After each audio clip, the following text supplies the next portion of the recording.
Apparently the key to happiness is to go to a bookstore, buy a bunch of books, and have zero regrets. If there's one thing I'm good at, it's book shopping. If anybody wants me to book shop for them, hand over the credit card. Hand it over! Welcome back to my channel. Today I'm bringing you a book haul sponsored by Disney Book Group. I unhauled like 6 books recently, which apparently was enough for me to be like, well, if I got rid of 6 books, that means I can buy triple the amount. I just can't help myself. Well, I can, but I don't, and I wouldn't have it any other way. I'm not gonna bore you with a lengthy intro. Let's skip to the good part. Books! Books and books and books and books and books. First up here, I've got Ballad and Dagger, an Outlaw Saints novel by Daniel Jose Older. This story follows Mateo, whose island homeland disappeared into the sea 16 years ago. Poof! Vanished! Gone! All the survivors escaped to New York, and Mateo now resides in Brooklyn. Here he dreams of getting the attention of local music legend Gervil and showing him his piano skills. Skills for days. Piano skills. Got them skills. Did anyone else play an instrument as a child but ended up giving up on it and now lives a life with regret? Because that's me. The night he gets the chance to finally meet his icon, his legend, his dream, the evil that sank his homeland island decides to show up to the party and ruin everything. And his life is completely altered when he witnesses a murder by someone he knows, right before his very eyes. When you think you know someone, but they commit a murder right before your very eyes, and you're like, I don't know you, but I do know you. Did this really just happen? Yes, it did just really happen. Please don't let me be next on your hit list. I'm gonna walk away ever so slowly now. Mateo finds himself in this ancient battle and ends up unraveling this magic within him. The magic that in some way links him to the killer. Now that is a shrug if I ever heard one. On one hand, you're like, wow, I'm a magic boy. But on the other hand, you're like, I'm linked to an evil murderer. Oh no. A literal double-edged sword. Or in this case, a double-edged dagger. Dagger, dagger, dagger. I know what my future looks like. It's this book for breakfast, lunch, and dinner until I'm done, no crumbs left. This is the first young adult book in the Rick Riordan Presents imprint, and I'm hoping it opens up the door to more YA under this imprint because we need it. Can you imagine if one day we end up getting adult books under the Rick Riordan imprint? Now that is something that I absolutely need. This is the first book in a duology titled the Outlaw Saints duology, and it sounds like an epic adventure of wild proportions with an urban fantasy backdrop and lots of magic, mystery, and mayhem threaded throughout it. I've actually been wanting to read books by this author for a long time, Daniel Jose Older. He's not a stranger to urban fantasy, which is why I'm pumped he's written a few in the past. I've also heard him speak on several author panels, and I always leave them just feeling his like fiery, burning passion for writing and books. And I'm excited to see his fiery, magical writing skills unfold in this book. I always love a magical book set in the streets of New York because I feel like New York is already in some ways a bit of a magical place, and then adding like actual magic, like that combination, ho ho ho ho ho, always a brilliant move. Rumor has it people who read this book are given 10 years of good luck. I might have just made that rumor up. No, I definitely just made that rumor up. Why do I do these things? Can we talk for a second about how many books are now under the Rick Riordan Presents imprint? It's booming and thriving, and I've fallen incredibly behind. I'm drowning over here. Reader overboard. I repeat, reader overboard. Next up, I picked up Firekeepers Daughter, which I just realized it has like a little tagline here. Keep the secret, live the lie, earn your truth. Intense. In this book, we follow Donis, who has never quite fit in, both in her hometown and on the Ojibwe reservation. Her dreams of working in medicine are put on hold when tragedy hits her family and she must take care of her mom. When Donis witnesses a murder that in some way involves the boy that she's seeing, she quickly finds herself in the middle of a criminal investigation. Wait, the way this sounds similar to Ballad and Dagger just without the magic. What a coinkydink. I was about to go off on this book on a rant because I thought this wasn't a sticker and it was a part of the book, but it's a sticker. The way that was so easy. Get off me, get off me, get off. There we go. I hate stickers on books. Stickiness on my book is a no-go. I know they gotta do it, but I don't want it. Keep the stickies to your selfies. This is one of those books where I see it everywhere. Everywhere I look. There this book is. It seems like everyone has it. It's always facing out in the bookstore, which is a sign of a buzzy book, let me tell you. But I've yet to hear anyone talk about what makes it a poppin' book, so I'm gonna pop into the book and see what's poppin'. That just made me sound like such a dad. What's poppin', kids? Just call me Daddy the Reader from now on. I think I'm gonna vomit. Let's stick to Jessie. I'm intrigued by the murder mystery element of this book, and I'm interested to see how her boo thing gets involved. The way I just realized my book has a tear, that makes me sad. You can't even really see it, but I can see it. That's what matters. Next up, I got A Far Wilder Magic. In this book, our main character Margaret teams up with a boy named Weston to take on the Half Moon Hunt. The Hala is the last living mythical creature, and whoever is able to kill it will earn fame, fortune, and unlock an ancient magical secret. I feel like I'd not be able to participate in this because I'd see the magical creature and just be like, you are my pet now. I am keeping you forever. I love you. I'm sure the Hala is dangerous though, and that's why they're killing it. At least I hope that's the case. Margaret is hoping that winning this competition will finally give her the chance to bring her mother home. This book can walk into my life and walk all over me. I'll allow it. You know what I haven't read in a minute? A YA book with a competition element. And you know what sounds so fun right now? A YA book with a competition element. In some ways it feels like a YA throwback, because back in the day, ew, why do I keep making myself sound so old? Back in the day, back in the heart of YA, every YA book had some kind of competition threaded throughout it. Sure, it might be overdone, but it's also heckin' fun, and that's something that I would like to partake in. Sign me up for the competition. I've been wanting, needing, begging for a book to just come in and just like deliver some kind of like fairy tale vibes. And I'm gonna get on my hands and knees and plead that this book delivers that. Please, oh please, oh please! I'm desperate! Next up I got Girls of Paper and Fire. I know I'm late to the party, but there's no such thing as being late to a book party. I'm ready to celebrate. In this book, every year, 8 girls are chosen to be paper girls to serve the king. But this year, there's a 9th, and instead of paper, she's made of fire. Girl is about to come through and burn this place down. Burn it to the ground. Burn, baby, burn. Alexa, play the chorus of Fire by BTS. Fire!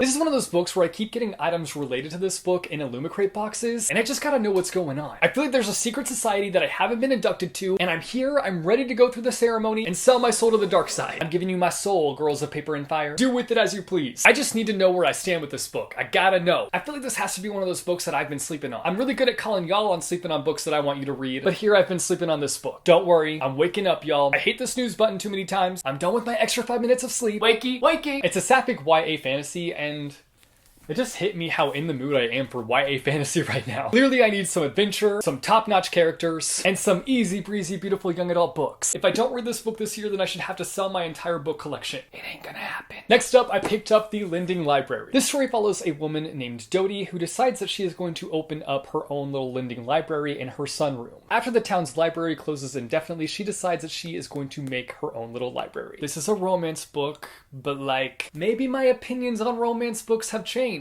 Maybe I've had a change of heart. Maybe I had a whirlwind romance of my own that changed my perspective. False, I did not have a whirlwind romance recently. But I've been a lot more open to the idea of romance books recently. Maybe I've progressed as a human being. Whomever my life author is wrote a plot twist in my reading life chapter, and things have taken a twist. I do like the idea of a bookish styled romance. That's something that intrigues me quite a bit, because if I'm falling in love, I want books involved or nothing at all. Next up, I picked up A Pale View of Hills. This is Kazu Ishiguro's first novel, his debut novel. It follows a woman who is dealing with the recent passing of her daughter due to suicide. We follow her as she reflects on the past and her friendships and all these relationships that have had an impact on her in some kind of way. I just feel like this book is going to have me melting into a pot of sadness. I've been wanting to give this author's books a try for a while now, and I just felt like starting with the debut would be a good place to start. Seeing where he started and potentially catching up to where he is now. That is if I like his books or if I feel like his books are for me, because there is potential for me to hate this one and be like, never mind, no thank you. I know his most notable book is Never Let Me Go, but this is where I'm starting. I've never even heard anyone talk about this book, so that'll be kind of nice to go into this one without any expectations. This one just sounds like it has all my favorite book elements thrown into a blender and blended up, so I can't wait to drink up this book smoothie. Next up, I picked up 1,000 Steps into Night. This story follows Miyoko. I don't know if that's the correct pronunciation. I looked up the pronunciation on Google and I found nothing, so I'm sorry if I'm wrong. She lives in a realm where gods, monsters, and humans coexist. One day she's cursed, and Girly begins to transform into a demon with a deadly touch. Imagine waking up one day and instead of having bedhead, you realize that you're transforming into a demon. Cute! What do you know? Another YA fantasy that I'm excited to let my eyeballs dig into. It's the way I didn't even realize how many YA fantasies I had picked up recently until I started filming this video. Like, I even have some more coming up. Clearly, I'm in a very specific reading mood. I honestly just feel like this book is going to be a lot of fun. Like, of course, it's going to be, like, very serious. The girl is turning into a freaking demon. But I'm ready for the chaos. I'm ready for the thrilling adventure where this character is just trying to figure out her life as a demon. Honestly, YA fantasies are crapped on consistently, but are rarely given the respect for being mood boosters, slump cures, and feels-inducing greatness. Next up, I got All My Rage by Saba Tahir. I want to snap a picture of this book and send it to one of my friends and just be like, this book title made me think of you because you're all my rage. Every bit of it. Heart, heart, heart. This story follows Sal, who is doing everything he can to run and protect his family's motel after his father's passing and his mother's rapid health decline. I just know this is going to be a book where after I read it, I'm going to need a hug. It has two elements that set my heart on fire with love. One is the power of family and doing everything that you can for them, and two, the power of friendship and how important friendships can be during little life hiccups. This is Saba Tahir's first contemporary story outside of the An Ember in the Ashes series, and I just know that Saba is going to have me running for the tissues with this one. Snot grenades are going to be shooting out my nostrils, my eyes will be be a full-on tear storm, and my heart will probably be ripped in two. Can't wait for it! Next up, I've got An Arrow to the Moon. This is Romeo and Juliet meets Chinese mythology. In it, we follow Hunter and Luna, who are both navigating their family's enmity and secrets. Everything around them might be falling apart, but they have each other and their love for one another. I was not ready for this book. I feel like there's been like no promotion for it. Like, I remember hearing about it, and then suddenly like 5 days before it came out, I was like, oh crap, Emily X. Harpan has a new book coming out. Gotta pre-order it. Gotta secure the book. I loved The Astonishing Color of After by Emily X. Harpan, even though it messed me up emotionally. It threw me in the washer and turned the knob to emotional cycle. This book does scare me though, because while I have had a shift in terms of romance books, that is more so in the adult realm. I tend to kind of feel iffy in terms of romance when it comes to YA books, so this will be a test to see how I feel. I'm gonna go in with an open mind, an open heart, and open eyeballs, because obviously I gotta see the words. I hope that my arrow aims on a love target and that this book hits the spot. Next up, I got The Girl Who Fell Beneath the Sea. I am so excited about this book because I love the concept and I've heard great things about it so far. I've heard that she just executes it so well. So in this book, we follow Mina. And each year in her homeland, a maiden is thrown into the sea to serve as the sea god's bride. It's believed that the sea god has been behind all these crazy storms and floods that wreck Mina's village. But when Mina's brother's girlfriend is the one to become the maiden and sacrifice herself, Mina knows that she can't let this happen, and so she decides to throw herself overboard and sacrifice herself. Now that is one good sister. Mina is swept away into the spirit realm seeking out the sea god, but when she finds him, she realizes that he is caught in an enchanted sleep. So she takes on the mission to wake the sea god and break this curse that's been wrecking her village. There's a part of me that's convinced myself that this book will be exactly like a Studio Ghibli film. I've been trying to find a book that'll make me feel the way that a Studio Ghibli film will make me feel, and I feel like this is a strong candidate. I will keep you guys updated. Like, even when I was reading the description, I could just visualize this grand, whimsical, animated film in the style of Ghibli, and that has me excited. I read a book by this author recently and I really enjoyed it, so I'm hoping that this one is enjoyable as well. Next up, I got my hands on A Magic Steeped in Poison. In this book, we follow our main character Ning, who unknowingly brewed the poison tea that killed her mother. The poison tea that now threatens to take her sister's life. When she learns of the competition to find the kingdom's greatest Shinongshi, I think that's how you pronounce it, which is the masters and magical art of tea making. She yeets herself into the competition because the winner will receive a favor from the princess, which Ning thinks might be the only way to save her sister. As someone who has finally come around to tea, the fact that the magic system in some way revolves around tea has me wanting to hit up my local boba tea shop, crack open this book, and sip and read, sip and read. The last three books I'm going to talk about all together because they are the same book. I'll explain myself. It's Gallant by V.E. Schwab. If you're new here, I collect V.E. Schwab books, so I got 3 editions of Gallant. I've got, of course, the original US edition, the Waterstones edition, and the Owl Crate edition of Gallant. There are a few editions that I'm missing. The Illumicrate edition is coming, and I could not get the Forbidden Planet edition, and I'm still very upset about it because it would not accept my credit card, so I was unable to get it. I'm still very frustrated. If anybody would like to send me the Forbidden Planet one, I'll pay you back. Just saying.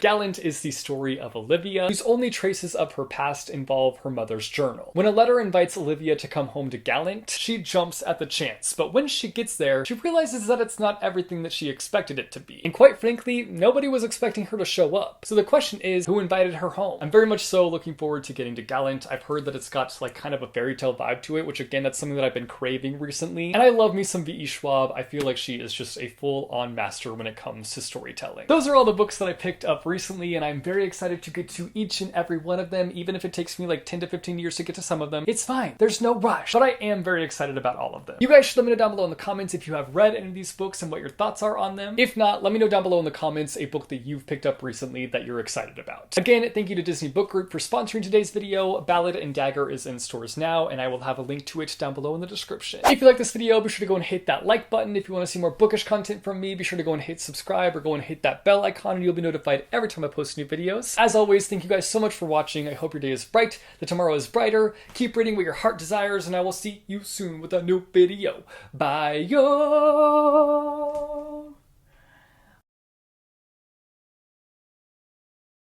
Whoa, I'm so tired of hearing myself talk. Been talking for like 2 hours. I'm not gonna bore you with a lengthy intro. A linky intro. It follows a woman who is dealing with the recent passing of her daughter. This is Saba Tahir's first fantasy. This is not fantasy, contemporary.